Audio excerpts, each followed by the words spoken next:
Good morning everyone. दोस्तों, आज है अप्रैल 22 2024 और हम लोग करेंगे द हिंदू न्यूज़पेपर के एनालिसिस। मेरा नाम है सितेंद्र चौधरी और आज हम लोग कौन कौन से टॉपिक करने वाले हैं एक बार ब्रीफली देख लेते हैं। आज ना काफी टॉपिक इंपॉर्टेंट है।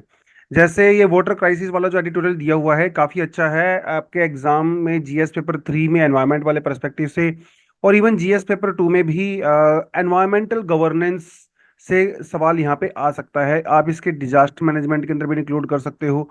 तो यूपीएससी ना ऐसा बहुत ज्यादा डिस्क्रिमिनेशन बेसिकली इन टॉपिक्स में करता नहीं है। उसको जो लगता है कि ये टॉपिक इस जगह पे फिट हो सकता है तो आपको वहीं पे कर लेना चाहिए। इसलिए मल्टी डायमेंशनल अप्रोच आपकी हो सकती है। एक ही टॉपिक को आप अलग अलग एंगल से अलग अलग सब्जेक्ट के अंदर इंक्लूड करके पढ़ाई कर सकते हो, ताकि एक deeper understanding, overall understanding develop हो जाए। उसके अलावा ब्रह्मोस वाला एक टॉपिक है, ये ज्यादातर मैं कहूंगा प्रीलिम्स के पर्सपेक्टिव से ही ज्यादा इंपॉर्टेंट है। इसके बारे में बात करेंगे। उसके अलावा इंडिया में हाउस होल्ड सेविंग्स लगातार डिक्लाइन हो रही हैं। हाउस होल्ड सेविंग का मतलब क्या होता है, मीनिंग क्या होता है, डिक्लाइन क्यों हो रही है, वो हम लोग यहाँ पे पढ़ने वाले हैं। इकोनॉमी का टॉपिक है और बहुत ज्यादा इन डेप्थ डिटेल में नहीं जाऊंगा, लेकिन यस, एक बेसिक जीएस की अंडरस्टैंडिंग के लिए इंफॉर्मेशन यहाँ पे ठीक ठाक दिया हुआ है। उसके अलावा हेल्दी प्रोडक्ट्स क्या है, आजकल आपको पता ही होगा बहुत सारी जो विदेशी कंपनियां हैं, जैसे अभी नेस्ले का काफी ज्यादा न्यूज में चल रहा है ना। उसके प्रोडक्ट्स के अंदर बहुत ज्यादा शुगर पाई जा रही है जो कि छोटे बेबीज के लिए है ना। तो उस कॉन्टेक्स्ट में आर्टिकल आज का दिया हुआ है कि शुगर की कितनी क्वांटिटी होनी चाहिए, कैसे रेगुलेशन होना चाहिए, और ये किस तरह से ये कंपनियां धड़ल्ले से उन लॉज का वायलेशन करती हैं। उस कॉन्टेक्स्ट में इसको हम लोग पढ़ेंगे। उसके अलावा सिंगल यूज प्लास्टिक को लेके भी एक बढ़िया आर्टिकल दिया हुआ है जो कि मेंस ओरिएंटेड ज्यादा नजर आता है। हालांकि देखो, प्रीलिम्स में क्वेश्चन आ सकता है, इसमें कोई डाउट नहीं है, लेकिन मेंस के परस्पेक्टिव से हम इसको थोड़ा सा पढ़ने की कोशिश करेंगे। उसके अलावा एक छोटा सा अनाउंसमेंट है कि आपको अच्छे से पता ही है कि सैटरडे को हमारे प्लेटफॉर्म पे करंट अफेयर की क्लासेस होती हैं और मैं ही उन क्लासेस को लेता हूँ। 2.5 से 3 घंटे की बढ़िया क्लास होती हैं, प्रीलिम्स और मेंस दोनों ही पर्सपेक्टिव से पूरे डिटेलिंग में आपको डिस्कशन करवाई जाती है। और क्योंकि 2 साल का करंट अफेयर तो कम से कम कवरेज आपको करना ही पड़ेगा अगर आपको एक यूपीएससी में कॉन्फिडेंटली एग्जाम देने के लिए जाना है, चाहे प्रीलिम्स हो चाहे मेंस हो, आजकल 2 साल के लिए। तो ये क्यूआर कोड दिया हुआ है, आप इसको स्कैन करके ज्वाइन कर सकते हैं। SC 1000 कोड अगर आप अप्लाई करते हो तो 1000 रुपीज का डिस्काउंट भी जो है वो दे दिया जा सकता है आपको मेरी तरफ से। अपार्ट फ्रॉम दैट, हमारा करंट अफेयर का मॉड्यूल 2024 के लिए फाइनली लॉन्च हो गया है। आप इसे ज्वाइन कर सकते हो, जिसमें आपको वीडियो लेक्चर्स दिए जाएंगे करंट अफेयर्स के। सब सब्जेक्ट के करंट अफेयर यहाँ पे कवर कराया जा रहा है आपको प्रीलिम्स के पर्सपेक्टिव से। तो एक बार अगर आपका बेसिक्स कवर हो गए हैं ना क्लास में, मान लो स्टैटिक आपने अच्छे से पढ़ लिया है, टेस्ट सीरीज वगैरह आप लगा रहे हो, तो करंट अफेयर की वीडियोस एक बार आप देख सकते हो। बहुत ज़्यादा एक्सपेंसिव नहीं है और ओनली 3000 रुपीज ओनली, आप इसको ज्वाइन कर सकते हैं। चलिए जी, बढ़ते हैं सीधा टॉपिक पे। और पहला टॉपिक है सिंगल यूज प्लास्टिक। देखिए, आपको अच्छे से पता है कि इंडिया ने 1 जुलाई 2022 को, 2 साल पहले, हम लोगों ने सिंगल यूज प्लास्टिक को बैन कर दिया था, जिसके अंदर 19 छोटे छोटे आइटम्स, ठीक है, जैसे स्ट्रॉ, कप, स्पून्स, इनको प्रोहिबिट कर दिया था। और जैसे जो बैग होते हैं, कैरी बैग जिसे हम लोग प्लास्टिक बैग कहते हैं, अगर वो 120 माइक्रोन से थिन होते हैं तो उनको भी बैन कर दिया था।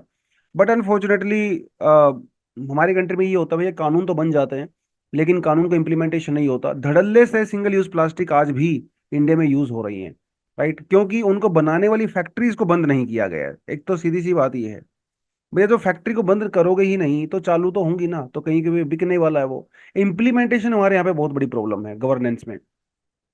और अभी देखिए, क्लाइमेट चेंज के बारे में तो हम लोग बात करते ही करते हैं, green house gases and everything. अब दुनिया ने ये रियलाइज करना शुरू कर दिया है कि क्लाइमेट चेंज के बराबर की एक और समस्या है प्लास्टिक। तो अभी जैसे हम लोगों ने UNFCCC किया था, जब हम लोग अर्थ समिट की बात करते हैं, इसी तरह से वर्ल्ड के सभी लीडर्स मिलके अभी एक इंटरनेशनली कोई ऐसा कन्वेंशन करना चाहते हैं जो कि प्लास्टिक को की प्रॉब्लम को दूर करे। तो 192 कंट्रीज के जो लीडर्स हैं, पॉलिसी मेकर्स, वो अभी टोरंटो कनाडा के अंदर इकट्ठा होंगे और वो बात करेंगे भई कैसे प्लास्टिक पोल्यूशन को हम लोग दुनिया से एलिमिनेट कर सकते हैं। इसमें इंडिया क्या क्या यहाँ पे स्टैंड रहने वाला है। इंडिया कहता है कि भैया प्लास्टिक को ना हम रेगुलेट कर सकते हैं, प्लास्टिक को पूरी तरह से एलिमिनेट मत करिए, सिंगल यूज प्लास्टिक को। हालांकि हालांकि हाउएवर, इंडिया ने अपनी कंट्री में, हमने खुद सिंगल यूज प्लास्टिक को बैन कर दिया है। बट इंटरनेशनली हम लोग ये चाहते हैं कि सिंगल यूज प्लास्टिक को सिर्फ रेगुलेट किया जाए, एलिमिनेट ना किया जाए। देखिए, प्लास्टिक यूज करना कोई बुरी बात नहीं है, अच्छी बात है। प्लास्टिक ना बहुत सारी प्रॉब्लम का सॉल्यूशन है। हर छोटी से बड़ी चीज, चाहे आप मेडिकल इंस्ट्रूमेंट मान लीजिए, वहां पे प्लास्टिक यूज होती है। आपके लैपटॉप हर चीज के अंदर प्लास्टिक है। तो प्लास्टिक के बिना आप दुनिया इमेजिन अभी नहीं कर सकते हो आज के सिनेरियो में। तो प्लास्टिक को यूज करना बुरी बात नहीं है। बुरी बात यह है कि जब उसको हम लोग डिस्कार्ड करते हैं, उसको हम लोग ना तो रिसाइकिल करते हैं, ना ही उसको प्रॉपर तरीके से मैनेज करते हैं। अगर आप प्लास्टिक को मैनेज कर लो ना, कोई दिक्कत नहीं। मैनेजमेंट वाली समस्या है। और जब मिसमैनेजमेंट होता है तब वो जाके डिजास्टर बनता है। और अगर आप मैनेज कर लोगे तो प्रॉब्लम नहीं है। तो सिंगल यूज प्लास्टिक है क्या? हालांकि मैं मान के चलता हूँ कि आपको इन चीजों के बारे में पहले से अच्छे से पता होगा, अगर आप थोड़ा बहुत यूपीएससी की तैयारी कर रहे हो पिछले 4-5 महीने से। तो ये बड़ा इंपॉर्टेंट सा टॉपिक होता है। नाम से ही समझ में आता है, सिंगल यूज प्लास्टिक। जैसे आपने कोई पानी की बोतल खरीदी, बिस्लेरी की, जो भी बिस्लेरी बिल्सेरी बहुत सारी चलती हैं, आपने उससे पानी पिया और आप उसको डिस्कार्ड कर देते हो, फेंक देते हो एक यूज करने के बाद। ठीक है, उसे कहते हैं सिंगल यूज प्लास्टिक। आप उसे दोबारा यूज नहीं करते। हालांकि लोग कर सकते हैं उसमें दोबारा पानी वानी भर के, लेकिन उसका जो बेसिक नेचर है वो यही है, एक बार यूज करो उसको फेंक दो। They are most use for the packaging and the service ware, जैसे बोटल्स, रैपर्स, स्ट्रॉज, बैग्स, उस सब के लिए यूज होता है। India imposed a ban on 22 2019, और इम्पोज हम लोगों ने फाइनल 2022 के अंदर इसको कर दिया था। तो सिंगल यूज प्लास्टिक का होता है आपको अच्छे से पता है। लेकिन प्लास्टिक पोल्यूशन का बहुत खतरनाक इंपैक्ट होता है हमारी इकोनॉमी पे, इकोलॉजी पे, हर जगह पे। पहली बात तो समझनी की है कि नहीं, दिस इज नॉन रिन्यूएबल। ठीक है, only 1 to 13% of the plastic items are recyclable. बाकी तो हमारे एनवायरमेंट में, वाटर बॉडी में ज्यों का त्यों पड़ा रहता है, और फाइनली हमारे ओशंस तक पहुंच जाता है। ये प्लास्टिक धीरे धीरे, स्लोली स्लोली डिसइंटीग्रेट होती रहती हैं और माइक्रो प्लास्टिक्स में कन्वर्ट होती रहती हैं। Unfortunately, shockingly, recently world over कुछ एक्सपेरिमेंट्स किए गए जिसमें ये पाया गया कि एक मदर का जो वूम है, वहां पे जो एक बेबी है, उसकी बॉडी में भी माइक्रो प्लास्टिक पाई गई है। ये इतनी माइक्रो होती है कि आपको दिखाई भी नहीं देती और आपकी बॉडी के अंदर चली जाती है। तो मरीन लाइफ तो छोड़ो, हर तरह की लाइफ को के लिए बहुत डेंजरस है। पोल्यूशन तो करता ही है। One of the biggest threat about the plastic bag is that they threaten the environment. Plastic bags pollute the land and water. Since they are lightweight, plastic materials can travel long distance by wind and water. अरे Arctic और Antarctic तक में micro plastic मिल रहा है। Antarctica में जो penguins होते हैं, उनकी बॉडी में माइक्रो प्लास्टिक मिल रहा है। वो तो छोड़िए आप, डीप ओशन के अंदर आपको माइक्रो प्लास्टिक मिल रहा है। तो कुछ छोड़ा नहीं है इसने। एनर्जी इंटेंसिव तो है ही, production of the plastic material are very energy intensive. They require a lot of water for their production. तो पहले तो भैया उनकी प्रोडक्शन में पानी खर्चा करो, फिर उनको जो मैनेज करते हो तब उनको खर्चा करो। और यही प्लास्टिक क्या करती है, हमारी जो सिटीज के अंदर जो ड्रेनेज होती हैं उनको ब्लॉक कर देती हैं। जो बारिश बारिश होती है तो जो फ्लडिंग है उसका बहुत बड़ा रीजन वही होता है, ड्रेनेज का ब्लॉकेज हो जाना। अक्वेटिक लाइफ तो डेंजरस है ही, हमने बात कर ही लिया इसके बारे में तो, right. Harmful to the human health also. Toxic chemicals जो प्लास्टिक बैग से निकलते हैं, they ultimately become a part of our food chain, and they can lead to cancer, birth defect, impaired immunity, hormone changes, imbalance etcetera. वो सब यहाँ पे unfortunately हो सकता है। तो what could be the possible challenges? क्या करें भैया, और क्या चैलेंज यहाँ पे आ रहे हैं? पहली बात तो यह है कि implementation. Implementation is a big problem of laws. Laws तो है हमारे पास, देखिए हम लोगों ने plastic waste management rule amendment 2021 बनाया था, जिसमें प्लास्टिक को हम लोगों ने प्रोहिबिट कर दिया है। ठीक है, कुछ कंपोस्टेबल प्लास्टिक बनाने के हम लोगों ने प्रपोजल यहाँ पे रखा है। 10 साल का समय हम लोगों ने लिया है यहाँ से। ठीक है, प्लास्टिक जो बैग को थिक करने की बात कही है ताकि वो थोड़ा एक्सपेंसिव भी हो जाए। मॉनिटरिंग एजेंसी हम लोगों ने बनाई है। एक्सटेंडेड प्रोड्यूसर रिस्पॉन्सिबिलिटी हम लोगों ने सेटअप कर दिया है। अब ये इवन पंचायत के अंदर भी, म्यूनिसिपैलिटी के अंदर तो था ही पहले से। यानी कि जो आदमी, जैसे जैसे आप यहाँ पे पेप्सी का एग्जांपल ले सकते हो, ठीक है, पेप्सी या कोका कोला। तो ये प्रोड्यूसर हैं जो प्लास्टिक प्रोड्यूस करती हैं। इनकी रिस्पॉन्सिबिलिटी है उसको कलेक्ट करना और उसको मैनेज करना। तो रूल तो कितने अच्छे बनाए हुए हैं। एकदम बढ़िया जबरदस्त। लेकिन क्या इनका इम्प्लीमेंटेशन होता है? बिल्कुल भी नहीं होता। राइट। ये प्रॉब्लम है। Imposing the cost of the harm to all consumers may not yield effective. अब सोचने की बात यह है कि सिंगल यूज प्लास्टिक सारी दुनिया यूज करती है, एक्सटेंसिवली यूज करती है। अगर आपने सभी चीजों को अचानक से एकदम से बैन कर दिया तो उससे सभी कंज्यूमर नेगेटिवली इंपैक्ट होंगे। अरे आपने बैन करने से पहले क्या कोई प्रॉपर सॉल्यूशन बनाया? आपने 2000 के नोट बैन कर दिए, उससे पहले कोई बेटर सॉल्यूशन आप लेके आए? वो 2000 के नोट हमारे मशीनों के अंदर फिट भी नहीं हुए थे। तो पहले आप ना, जो प्रॉब्लम क्रिएट होगी इससे, क्या उसका सॉल्यूशन हम लोगों ने ढूंढा है? क्या उस सिंगल यूज प्लास्टिक को बैन करने के लिए जो ऑल्टरनेटिव चाहिए थे, क्या वो हम लोगों ने प्रॉपर सेटअप किए हैं? ये बहुत बड़ा सवाल यहाँ पे नजर आता है। ठीक है। उसके अलावा it causes lot of inconvenience, obviously substitution cost बहुत ज्यादा है। अगर आप प्लास्टिक बैग की जगह कोई कॉटन का बैग या कोई और बैग यूज करोगे तो वो तो एक्सपेंसिव होता है ना। तो क्या उसको आप डील कर पाओगे? देश में बहुत गरीबी है, एक्सपेंसिव लोग यूज नहीं कर पाएंगे। प्लास्टिक इंडस्ट्री से जुड़े हुए कितने सारे लाखों लोग काम करते हैं, उनकी तो इनकम चली गई ना। लॉस ऑफ एम्प्लॉयमेंट, वो सब प्रॉब्लम यहाँ पे है। इफेक्टिव वेस्ट कलेक्शन हमारे यहाँ पे नहीं होता है। कलेक्शन होगा तभी तो रिसाइकिल करोगे ना।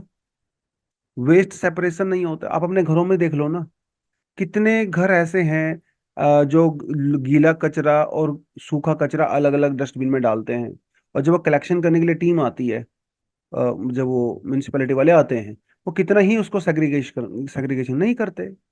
कलेक्शन प्रॉपर नहीं है तो इसलिए रिसाइकलिंग प्रॉपर नहीं होता, मैनेजमेंट प्रॉपर नहीं हो पाता है। Right. There is no policy in place for recycling plastic on the national level. Pollution control board बने हुए हैं, लेकिन उनके बीच में आपस में जो है सिंक्रोनाइजेशन ही नहीं है। और एटीट्यूड की प्रॉब्लम हमारे यहाँ पे है ही। आप जब घर से सामान लेने जाते हो मंडी में या मार्केट में, कितने लोग अपने घर से कैरी बैग लेके जाते हैं? I think hardly any one. Mostly लोग वहीं दुकान पे जाते हैं और उसी से प्लास्टिक मांगते हैं। अब प्लास्टिक आप मांग रहे हो तो वो दे रहे हैं।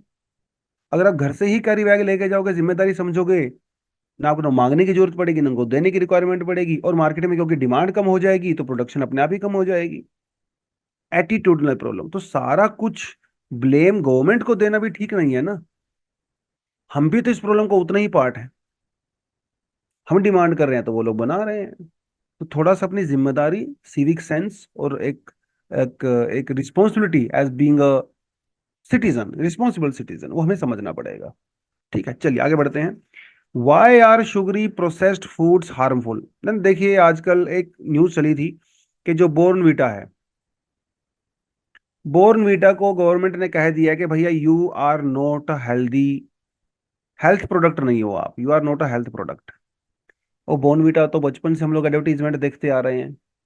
बोर्नवीटा खाओ आपका बच्चा बड़ा हो जाएगा, बोर्नवीटा खाओ तो उसकी हड्डियां मजबूत हो जाएंगी, बोर्नवीटा खाओ तो क्लास में फर्स्ट आएगा, बोर्नवीटा खाओ तो फलाना ढिमकाना, पता नहीं क्या क्या बोर्नवीटा।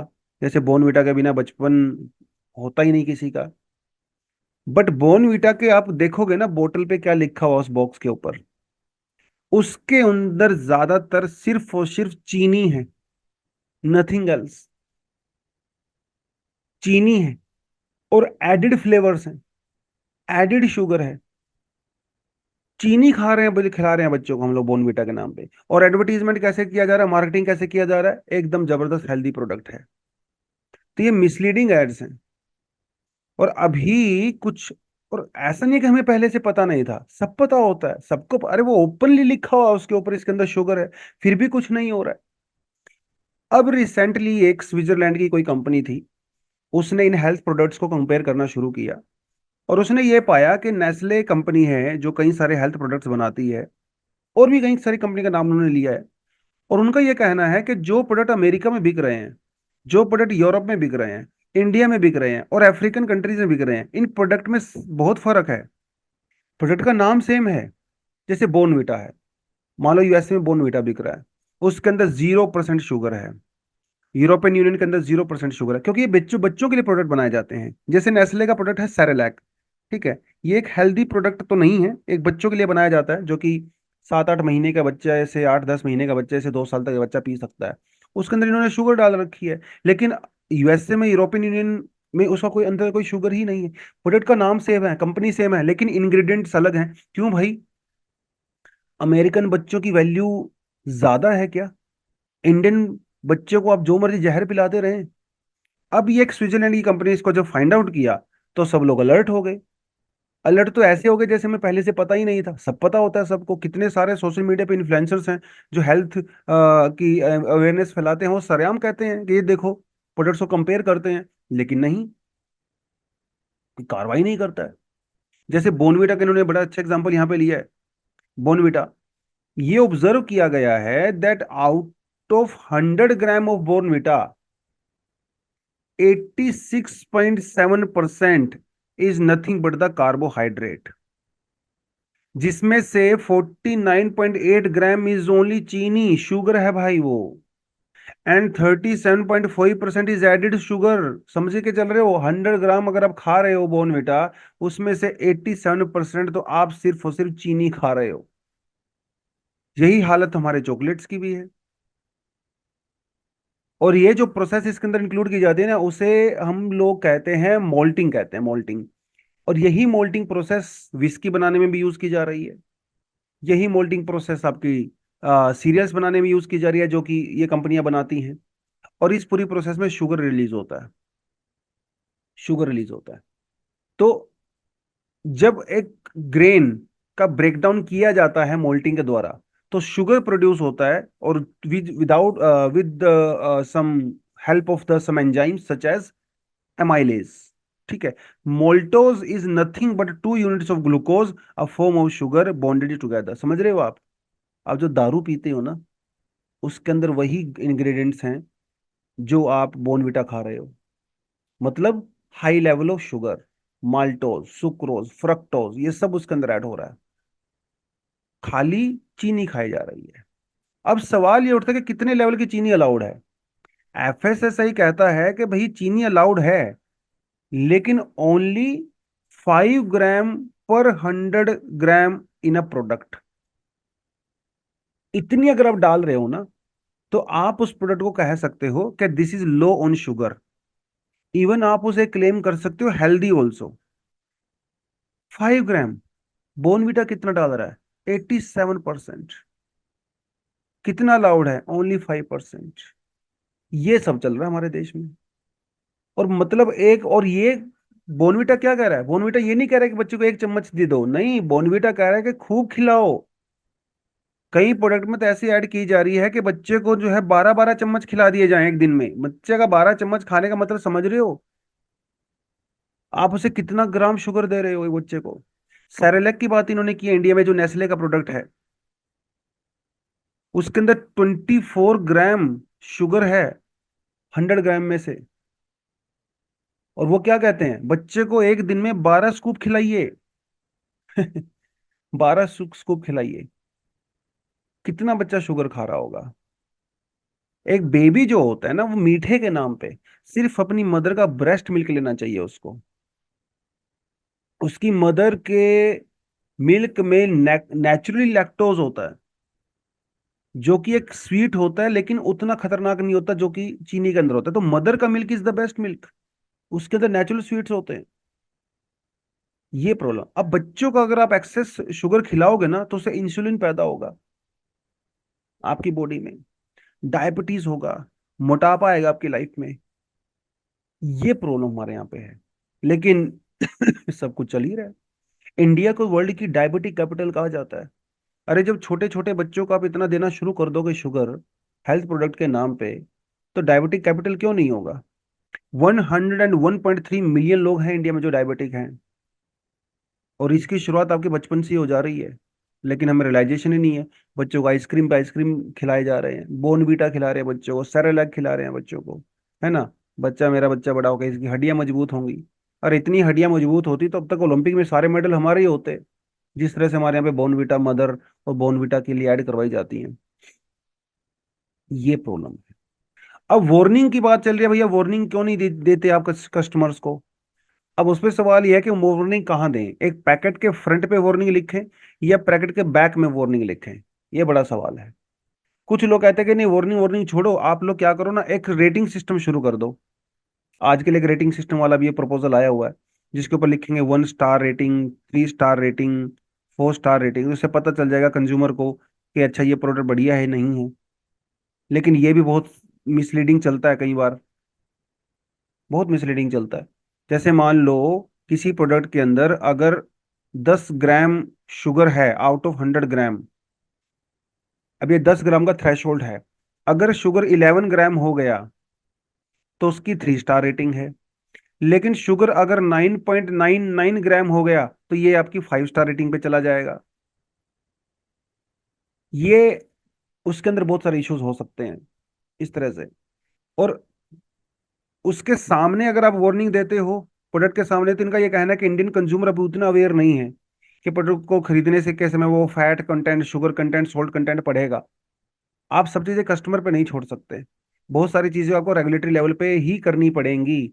आपको इन कंपनी को ही कहना पड़ेगा कि भाई आप अपने प्रोडक्ट के अंदर ये मत डालें। कंपनी क्या कहती है, भाई हम तो डालेंगे। कंज्यूमर की जिम्मेदारी है वो खरीदे या ना खरीदे। आप भाई जब आप किसी सचिन तेंदुलकर को से पेप्सी की ऐड करवाओगे, सचिन तेंदुलकर ने जिंदगी में कभी पेप्सी नहीं पिया होगा, लेकिन भाई साहब पेप्सी की ऐड कर रहे हैं। स्पोर्ट्स पर्सन तो एक हेल्थ के ब्रांड एम्बेसडर होने चाहिए, लेकिन पेप्सी की ऐड किए जा रहे हैं। आजकल तो सुनील गावस्कर और सहवाग जो है वो पता नहीं किसी गुटखे की, पता नहीं किसी पान मसाले की ऐड किए जा रहे हैं। ये हालत हो रखी है। तो आप कह तो सकते हो कि कंज्यूमर की फाइनल जिम्मेदारी है, लेकिन कंज्यूमर का डिसीजन फेयर तो नहीं हो रहा है ना। आप उसके डिसीजन को मैनिपुलेट कर रहे हो अपने तरीके से, और फिर कह रहे हो कि सब जिम्मेदारी कंज्यूमर की है। कंज्यूमर इतना अवेयर नहीं है। ये चीजें गवर्नमेंट को, एजेंसीज को समझनी पड़ेंगी। तो हॉर्लिक्स को आप हेल्थ फूड ड्रिंक नहीं कह सकते, बॉर्नविटा को आप हेल्थ प्रोडक्ट्स नहीं कह सकते हो, सेरेलैक को नहीं कह सकते हो। शुगर कंटेंट बहुत ज्यादा है। तो जिस तरह से बाबा रामदेव के अगेंस्ट में सुप्रीम कोर्ट इतना टाइट हो गया है, इसी तरह से इन कंपनीज को भी तो बोले। अब क्या कर रहे हो आप लोग? क्यों हमारे बच्चों को चीनी पे चीनी भर भर के खिलाए जा रहे हो? ओलंपिक के सारे मेडल तो तुम ले गए, हम तो सिर्फ बोर्नविटा खाते ही रह गए यहाँ पे। वो सब चीजें जो है थोड़ा सा देखनी पड़ेंगी। तो इसीलिए जो हेल्थ प्रोडक्ट्स हैं, प्लीज अगर आप भी इनको कंज्यूम करते हैं तो थोड़ा ध्यान से करें, उनको पढ़ के थोड़ा सा देख के करें। और अगर घर में छोटे बच्चे हैं फिर तो और भी ध्यान से पढ़ें। ठीक है, चलो। नेक्स्ट क्वेश्चन हमारे पास आता है, topic the on the fall in the house hold saving. ठीक है। तो हाउस होल्ड सेविंग का आर्टिकल हम लोगों ने 2-3 दिन पहले भी किया था, जिसमें यह बताया गया था कि इंडिया में हाउस होल्ड सेविंग एक्चुअली लगातार कम होती दिख रही है। अब ये ड्रास्टिक रिडक्शन तो हुआ है, नो डाउट। पहले तो हाउस होल्ड सेविंग का मतलब होता क्या है? हाउस होल्ड सेविंग का बेसिकली मतलब, जैसे आप ये समझ लीजिए कि आपका जो बैंक अकाउंट है, आपके पास जो करेंसी है, आपने कहीं पे इन्वेस्टमेंट किया हुआ है जैसे म्यूचुअल फंड वगैरह में, पेंशन फंड वगैरह में, ये आपकी हाउस होल्ड सेविंग है। इनके ऊपर आपको रिटर्न मिलता है। बैंक में आपने पैसा जमा करवाया तो आपको थोड़ा बहुत इंटरेस्ट तो मिलता है। स्टॉक मार्केट में डाला आपने, वहां से भी कुछ ना कुछ मिलेगा। राइट। ये सब चीजें हैं। दो the house hold borrowing include credit from the non banking but the credit also from the banks. ठीक है। क्रेडिट भी हम लोग लेते हैं, उधार भी लेते हो। तो किसी से आप उधार लेते हो, कहीं पे जाकर आप सेविंग करते हो। तो जो उधार आपने लिया है वो आपकी लायबिलिटी है। ठीक है। और जो उधार आपने दिया है वो आपका एसेट है। दोनों के बीच में जो डिफरेंस होता है आप उसको भी सेविंग कह सकते हो। तो जैसे किसी से आपने 50 रुपए लेने हैं और किसी को आपने 100 रुपए देने हैं, तो आपकी तो कोई सेविंग नहीं है। तो saving basically can be called as a difference between gross financial savings and the borrowings. अब सवाल यह है कि भैया हमारे देश में लगातार सेविंग कम हो रही है, क्या रीजन हो सकता है इसका? कई सारे रीजन हो सकते हैं। बेसिकली इसका एक रीजन हो सकता है कि लोग ज्यादा कंजम्पशन करने लगे हैं। लोग ज्यादा कंज्यूम कर रहे हैं चीजें, गुड्स एंड सर्विसेज कंज्यूम कर रहे हैं, तो भाई सीधी सी बात है सेविंग कम होगी। पहले आप 10,000 रुपए बैंक में सब जमा करवा रहे थे सेविंग के नाम पे, आपके खर्चे कम थे, अब आपने खर्चे बढ़ा दिए, आप 10,000 की बजाय सिर्फ 5,000 ही करा पा रहे हो सेविंग। तो एडिशनल कंजम्पशन की वजह से क्या हो रहा है, आप सेविंग कम कर रहे हो, या फिर आप बोरोविंग कर रहे हो। आपने कोई फोन खरीदना है तो उसको क्रेडिट पे खरीदते हो आप लोग, तो ये बोरिंग, क्रेडिट कार्ड यूज करना बोरोविंग ही तो होती है जी। और लोगों की डिस्पोजेबल इनकम कम हो रही है, मार्केट में जॉब्स तो है नहीं, जॉब्स हैं तो इन्फ्लेशन इतना बढ़ जाता है, आपकी ग्रोस इनकम कम हो जाती है, आपकी नेट इनकम कम हो जाती है, डिस्पोजेबल इनकम, इन सब चीजों से सेविंग कम है। तो जब काम धंधा ही नहीं होगा, इन्फ्लेशन इतना ज्यादा होगा, खर्चे इतने ज्यादा होंगे, तो सेविंग कहाँ से होगा। हालांकि सरकार कहनी ये अच्छी बात है, लेकिन वो आर्गुमेंट भी बहुत सही नहीं है, आगे हम लोग बात करेंगे। दूसरी बात ये है, जो रीजन यहाँ पे नजर आता है वो ये है कि लोग ना फिजिकल इन्वेस्टमेंट कर रहे हैं, जमीनें खरीद रहे हैं, घर खरीद रहे हैं, बाइक खरीद लिया, गाड़ी खरीद लिया, ये physical assets, tangible physical investment कर रहे हैं, जिसकी वजह से सेविंग कम हो रही है बैंकों में। ये उनका मानना है, लोग म्यूचुअल फंड के अंदर कम इन्वेस्ट कर रहे हैं क्योंकि उन्होंने गाड़ी खरीदनी है। तीसरी चीज ये हो सकती है, interest payment of the household increase से due to the higher interest rates, household can meet the increase burden through the borrowing और through the depleting gross financial savings. Interest rate बढ़ रही है, आपने बोरो किया, अब free में तो कोई आपको देगा नहीं, आपको बदले में इंटरेस्ट तो चार्ज करेंगे ही वो लोग। अब over a period of time interest increase हो रहा है, इंटरेस्ट इंक्रीज होने की वजह से लोग उस इंटरेस्ट को चुका नहीं पा रहे हैं और उनको पैसा बोरो करना पड़ रहा है। जब पैसा बोरो करोगे तो सेविंग थोड़ी ना होगा। ये दो तीन रीजन इस आर्टिकल के अंदर बताया गया, हालांकि और भी रीजन यहाँ पे हो सकते हैं। अब सवाल ये उठता है कि इन आर्गुमेंट्स में कितनी सच्चाई है, what is the analysis part here. पहली बात, first factor hardly played any role in the sharp reduction in the gross financial saving as the consumption of the GDP or remained largely unchanged। पहला point क्या कह रहा था, पहला point ये कह रहा था कि भैया लोग ज्यादा कंज्यूम कर रहे हैं इसीलिए सेविंग कम हो रही है।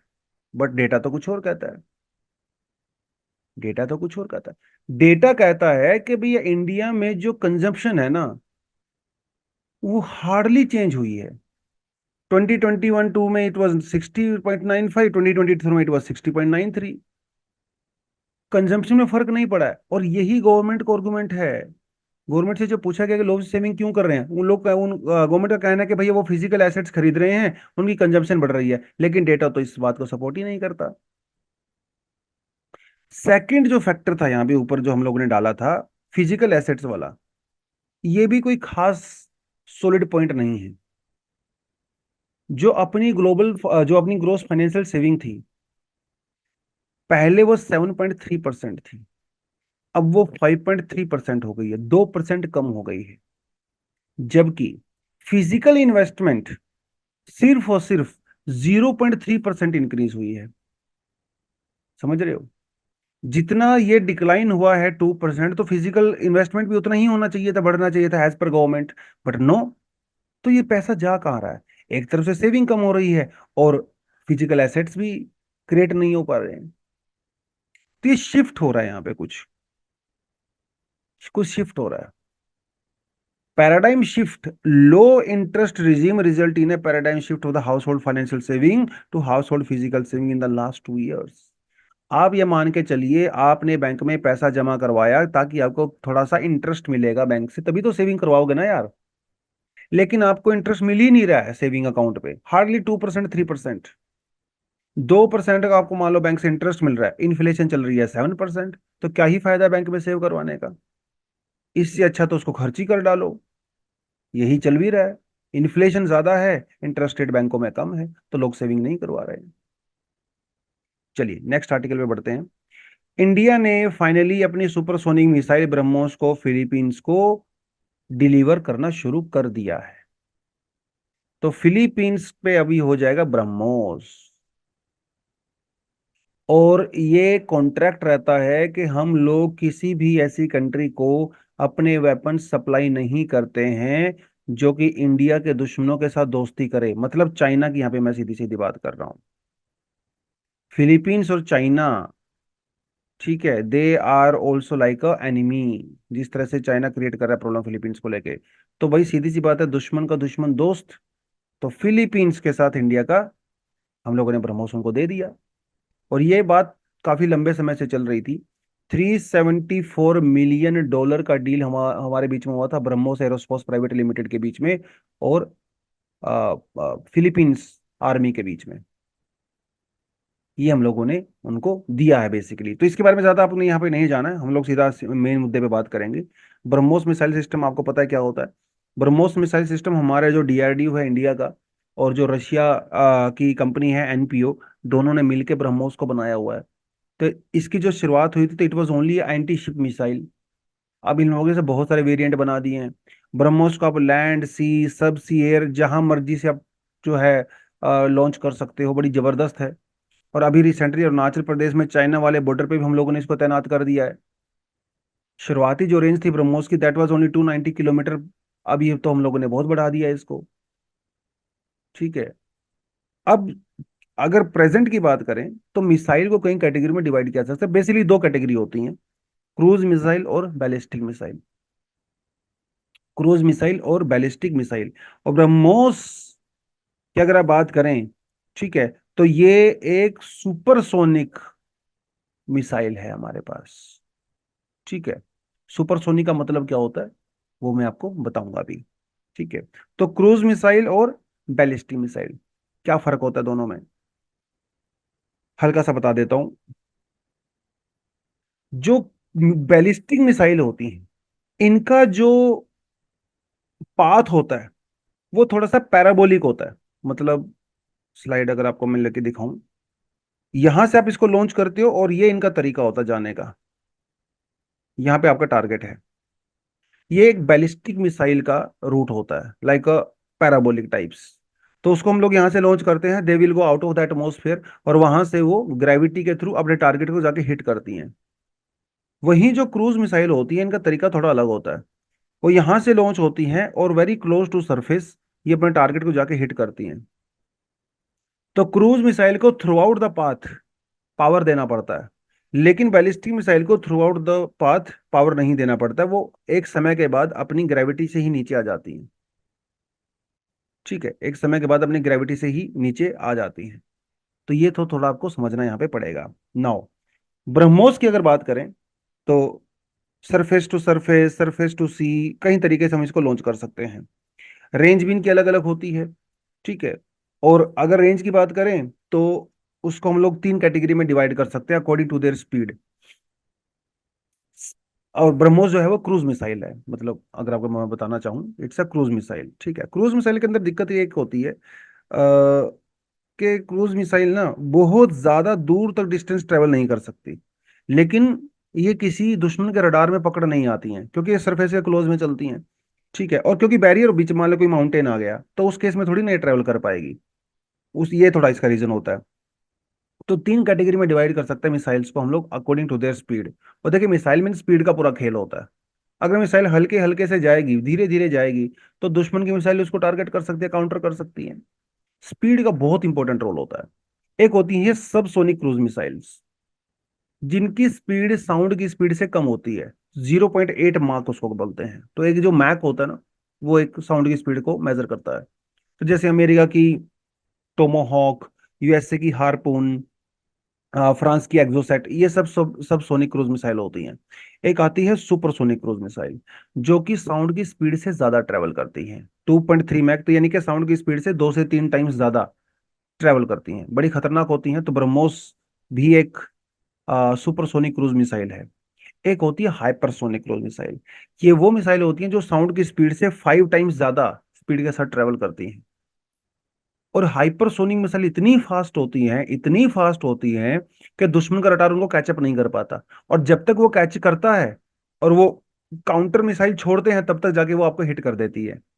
हाइपरसोनिक क्रूज मिसाइल को टारगेट करना is almost impossible as of now. और ब्रह्मोस का अभी हम लोग एक हाइपरसोनिक वर्जन बना रहे हैं। अभी तक हमारे पास, इंडिया के पास हाइपरसोनिक मिसाइल नहीं है। ईरान के पास है, रिसेंटली उन्होंने टेस्ट किया था, चाइना के पास है, अमेरिका के पास है, फ्रांस के पास है। इंडिया के पास फिलहाल नहीं है। हम लोग इसमें काम कर रहे हैं और इसको बना रहे हैं। ठीक है, ये थोड़ा आपको आइडिया होना चाहिए थोड़ा थोड़ा मिसाइल्स के बारे में। और ये आर्टिकल हम लोग पहले कर चुके हैं कई बार। तो जितनी इन्फॉर्मेशन आपको सफिशिएंटली यहाँ पे चाहिए थी, आई थिंक आपको मिल ही गया होगा। ठीक है, इंडिया की बैलिस्टिक मिसाइल की बात करें तो उसको हम लोग अलग अलग कैटेगरी में डिवाइड कर सकते हैं। एक टैक्टिकल होती है जिसकी डिस्टेंस इज ओनली 150 to 300। एक थिएटर बैलिस्टिक होती है 300 to 3500। फिर एक शॉर्ट बैलिस्टिक रहती है 300 किलोमीटर to 1000 किलोमीटर। और फिर एक मीडियम रेंज रहती है 1000 किलोमीटर to 3500 किलोमीटर। अगर आप 3500 किलोमीटर से ऊपर जाते हो तो फिर वो इंटर कॉन्टिनेंटल बैलिस्टिक मिसाइल का रूप ले लेती है, लॉन्ग रेंज बैलिस्टिक मिसाइल हो जाती है इंटर कॉन्टिनेंटल। ठीक है, तो 5500 किलोमीटर से आप ऊपर जाते हो और 35 से 55 के बीच में जाते हो, तो ये एक लॉन्ग रेंज मिसाइल है बेसिकली। ठीक है, लॉन्ग रेंज मिसाइल है, और लॉन्ग रेंज मिसाइल को कई सारे डिफेंस रिजीम के अंदर इंटर कॉन्टिनेंटल बैलिस्टिक मिसाइल भी कहा जाता है। और लेकिन 5500 किलोमीटर एक एग्जैक्ट थ्रेशोल्ड है। ठीक है, जिसको आप इंटर कॉन्टिनेंटल बैलिस्टिक मिसाइल बोल सकते हो, मतलब एक कॉन्टिनेंट से दूसरे कॉन्टिनेंट पे जाना। हालांकि देखो ऐसा कोई हार्ड एंड फास्ट रूल तो नहीं होता। ठीक है, अगर आप यूरोप से एशिया में जाओगे हिट करने के लिए तो जरूरी थोड़ी आपको 5500 किलोमीटर ही जाना पड़ेगा। ठीक है, बट टेक्निकल सेंस में 5500 किलोमीटर इन्होंने एक रेंज दिया हुआ है। But it can be different for different आर्मीज, उसको किस परस्पेक्टिव से देखते हैं। चलिए थोड़ा सा चढ़ते हैं अभी यहाँ पे एनवायरमेंट डिजास्टर वाले टॉपिक पे। Preparing India for the water stress. पानी की दिक्कत आजकल हर जगह ही चल रही है। बेंगलुरु अब इसका एक रिसेंट एग्जांपल है भाई, water crisis. Last year Bengaluru में फ्लड आया था, अर्बन फ्लड। इस बार बेंगलुरु में वाटर क्राइसिस चल रहा है, राइट। और ये चीजें होती हैं मिसमैनेजमेंट की वजह से। लार्ज स्केल अर्बनाइजेशन, कोई प्लानिंग नहीं है, वो सब चीजें होती हैं, नो डाउट। तो इंडियन मेट्रोलॉजिकल डिपार्टमेंट ने अभी कहा है कि भैया अप्रैल से जून के महीने में, अप्रैल तो अभी चल रहा है, अप्रैल मई और जून, इंडिया में बहुत ज्यादा हीट वेव आपको ऑब्जर्व करने को मिलेगी। अगर प्रेजेंट स्टेटस की बात करें तो वो क्या है, देखिए इंडिया के अंदर वर्ल्ड का 18% पॉपुलेशन रहता है। इंडिया का जो टोटल एरिया है that is world 2.4%। But India के अंदर जो वर्ल्ड का फ्रेश वाटर रिसोर्सेज है दैट इज ओनली 4%। सोच के देखिए, 18% दुनिया की पॉपुलेशन इंडिया में है, लेकिन फ्रेश वाटर रिसोर्सेज हमारे पास सिर्फ 4% है। और इस 4% में से भी 70% तो यूज ही नहीं कर पाते हैं क्योंकि पोल्यूशन कंटेमिनेशन हो गया उसका। सोच के तो वाटर स्ट्रेस तो होगा ही ना। 18% पॉपुलेशन के पास पीने के लिए पानी ही नहीं है, और जो पानी है वो पोल्यूटेड है, कंटेमिनेटेड है, वो उसकी हम लोग मिसमैनेज कर रहे हैं। इंडिया के अंदर mostly half of the rivers are polluted. 150 reservoirs India में अपनी कैपेसिटी से 38% कम भरे हुए हैं। और वर्ल्ड का largest ground water exploitation India में होता है। एक्सट्रीम इवेंट्स की बात करें तो 3 क्वार्टर्स, मतलब 75% इंडिया की जो डिस्ट्रिक्ट हैं वो हॉटस्पॉट्स हैं। मतलब वहां पे किसी ना किसी तरह का क्लाइमेट इवेंट होता है, ड्रोट होगा, फ्लड होगा, हीट वेव चलेगा, कुछ ना कुछ होता है 75% डिस्ट्रिक्ट्स में। ये हालत है हमारी। तो इसको क्या हम लोग सोल्व कर सकते हैं? देखो सोल्व तो कर सकते हैं, लेकिन कर नहीं पा रहे हैं क्योंकि we have so many challenges. पहली बात तो हमारा चैलेंज ये है कि हम लोग पैनिक रिएक्शन में बहुत फोकस करते हैं। हम लोग प्रोएक्टिव नहीं है, हम लोग रिएक्टिव हैं। एक बार जब डिजास्टर हो जाता है ना, उसके ऊपर रिएक्ट करते हैं। डिजास्टर होने से पहले हम लोग काम नहीं करते हैं। और पानी तो बहुत जरूरी है। जब डिजास्टर हो जाता है तो पता चलता है अरे भैया हमारे सोइल के अंदर तो मॉइस्चर ही नहीं रहा। सोइल में मॉइस्चर नहीं होगा तो क्रॉप्स भी नहीं होंगी। कुछ खास एरियाज पे हमारा ज्यादा फोकस है, बाकी तो हमारा फोकस ही नहीं। और इंडिया में क्या है ना, एक एटीट्यूड चलता है या पॉलिसी चलती है जिसमें कहते हैं भैया पेड़ लगाओ, सारी प्रॉब्लम का सॉल्यूशन हो जाएगा। ये नहीं है। सिर्फ एक चीज पे फोकस करने से एनवायरमेंटल की चीजें दूर नहीं होंगी। सीजनल डिजास्टर प्रिपेयर्डनेस हम लोग करते हैं। साल के कुछ खास महीने में कुछ खास समय पे ही हम लोग खास चीज के लिए तैयारी करते हैं। ऐसा नहीं होना चाहिए। प्रॉब्लम कभी भी विंटर्स में भी वाटर स्ट्रेस देखने को मिलता है, सिर्फ समर में नहीं। तो साल भर आपको प्रिपेयर रहना पड़ेगा। और पानी की इंपॉर्टेंस तो आपको समझनी पड़ेगी। पानी नहीं है तो इंसान का वजूद खत्म है, सिविलाइजेशन खत्म है विदाउट वाटर। तो हाइड्रोलॉजिकल, फूड, एनर्जी सिस्टम सब पानी से ही चलता है। प्रेसिपिटेशन को मेन, प्रेसिपिटेशन मतलब रेनफॉल, स्नोफॉल वगैरह। Precipitation is the primary source for the soil moisture. हमारी वेजिटेशन, ग्रीन वाटर, ये सब वहीं से तो आता है। इरिगेशन, क्रॉप्स, इन्फ्लुएंसिंग हार्वेस्ट, सब कुछ पानी से इंपैक्ट होता है। CW यानी कि council on energy environment and the water का ये कहना है कि इंडिया में जो 55% तहसील हैं पिछले 10 सालों में, वहां पे मोर देन एवरेज रेनफॉल हो रहा है। तो ये खुशी की बात नहीं है, जिसकी वजह से वहां पे फ्लड्स आ रहे हैं। सिर्फ शॉर्ट ड्यूरेशन के लिए होता है, फ्लड आती है, हैवी रेन, क्रॉप्स खत्म हो जाती हैं, बह जाती हैं पानी में। जब इंडिया ग्रीन हाइड्रोजन की बात करता है, हम लोग चाहते हैं कि वर्ल्ड में हम लोग ग्रीन हाइड्रोजन का वर्ल्ड लीडर बने। ग्रीन हाइड्रोजन कैसे जनरेट होती है? इसके लिए भी आपको पानी चाहिए। वाटर की यहाँ पे भी रिक्वायरमेंट है। UN water, world water development report 2020 क्या कहती है? Almost 75% of the natural disasters are related with water. क्या फ्लड आएगा, साइक्लोन आएगा, ड्रोट आएगा, हीट वेव आएगा, मतलब हीट वेव तो छोड़ दो, ये सब आएगा। 75% नेचुरल डिजास्टर पानी से जुड़े हुए हैं। CW का क्या कहना है? 1970 2019 के बीच में इंडिया में जो फ्लड एसोसिएटेड इवेंट्स हैं, जैसे लैंडस्लाइड, थंडर, क्लाउड बस्ट, वो 20 टाइम्स ज्यादा हो गए हैं। ये बहुत सारी प्रॉब्लम्स है। इंडिया एक बहुत ज्यादा डिजास्टर हजार्ड प्रोन कंट्री है, तो फोकस तो हमें करना ही पड़ेगा। तो क्या कर सकते हैं हम लोग? क्या कर सकते हैं? बेसिकली यहाँ पे जितने भी स्टेक होल्डर्स हैं सबको साथ लेकर चलना पड़ेगा। स्ट्राइट पॉलिसीज बनानी पड़ेंगी, पानी का जो है वेस्टेज को रोकना पड़ेगा। अर्बन वेस्ट वाटर को रीयूज करना पड़ेगा, रिसाइकिल करना पड़ेगा। वाटर गवर्नेंस को यहाँ पे इंप्रूव करना पड़ेगा। लोगों की प्रॉब्लम एक्चुअली समझनी पड़ेगी, ग्राउंड लेवल पे जाके काम करना पड़ेगा। जो फूड एंड वाटर के बीच में जो नेक्सस है उसको समझना पड़ेगा। भैया पानी सिर्फ पानी की समस्या नहीं है, पानी फूड की समस्या भी है। अकाउंटिंग करनी पड़ेगी। जब हम लोग बात करते हैं, अमृत की बात करते हैं, तो अमृत ये कहता है कि भैया 20% पानी वेस्टेज रोकना है। लेकिन किसका 20%? कौन काउंट कर रहा है? कैसे काउंट होगा? काउंटिंग का सिस्टम इंडिया में कोई है ही नहीं। ये सब करना पड़ेगा आपको, काउंटिंग प्रॉपर तरीके से करनी पड़ेगी। और ये इरिगेशन फैसिलिटी हो चाहे वाटर के रिगार्डिंग जो भी पॉलिसी है, सबके लिए पैसा तो चाहिए। फाइनेंशियल टूल्स आपको डेवलप करने पड़ेंगे। You need more funding.